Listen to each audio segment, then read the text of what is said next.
Qaça-qaça gəldim ki, görüm bu nə hadisədir. Mən də nigaran qaldım bir nənə kimi. Yəni uşaqlar indi bilmir də, çılğın yaşlardır. Belə hadisənin olmağına səbəb məncə elə valideynlərin özləridir ki, uşaqlara nəzarət eləmirlər. Abşeron rayonunun Qobu qəsəbəsində şagirdlər arasında insident olub. Hadisə Qobu qəsəbə Qəzənfər Xaliqov adına 1 nömrəli orta mütəhsil məktəbində qeydə alınıb. 9 sinif şagirdləri arasında baş verən hadisə zamanı şagirdlərdən biri ağır xəsarət alaraq xəstəxanaya yerləşdirilib. Araşdırmalar zamanı məlum olub ki, hadisə 9 sinif şagirdləri Nizam Balayev və İsa Salahov arasında baş verib.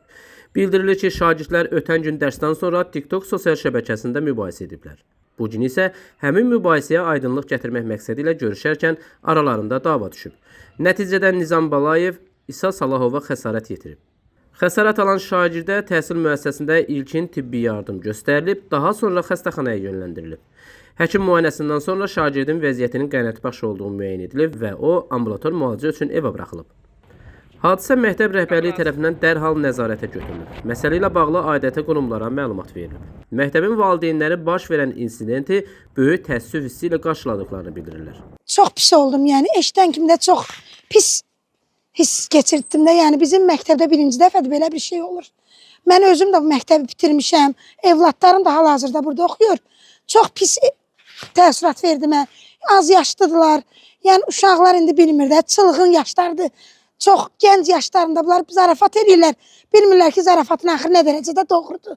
Yəni çox pis oldum. Yəni nə bilim, bu da bu qədər, yəni zarafat. Bir hadisə baş verir mi? Xeyr, birinci dəfədir. Yəni bir də sizə o söz deyim ki, yəni bunlar indi bilmirlər bu davanın axırı necə olar, zarafatlaşıblar yəni. Belə bir şey olacağına heç inanmadım. 2 dənə uşaq bir əvvəllə sözləri olub nə üstündəsə. Sonra gəlib məktəbdə onu həll eləmək istəyiblər öz aralarında. Ona görə belə bir hadisə baş verib. Bu hadisə təqsiri ilə uşaqların özündədir, valideynlərdədir ki, uşaqları qorumaq istəmirlər, uşaqlara nəzarət eləmirlər, uşaqlara çox azadlıq veriblər. Ona görə də belə hadisələr mən televizorda görürəm, tez-tez baş verir.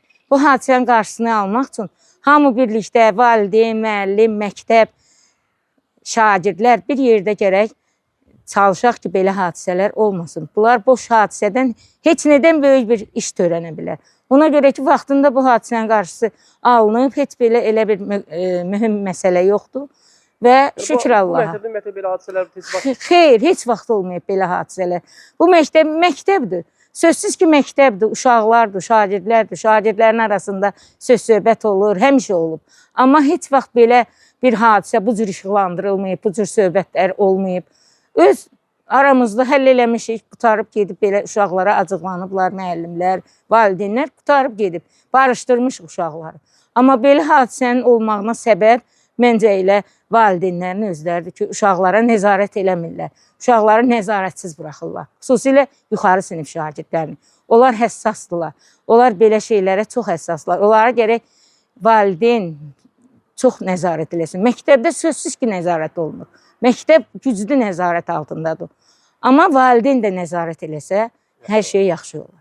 Məsələ ilə bağlı Daxili İşlər Nazirliyinin Mətbuat Xidmətinin əməkdaşı Lumu İsrafilin verdiyi məlumata görə fakt üzrə hazırda araşdırma aparılır. Hadisənin bütün halları hüquq mühafizə orqanları tərəfindən yoxlanılır. Nizam Rəsulov, Fərəd Ələkbərli, xüsusi olaraq Dinaz TV üçün.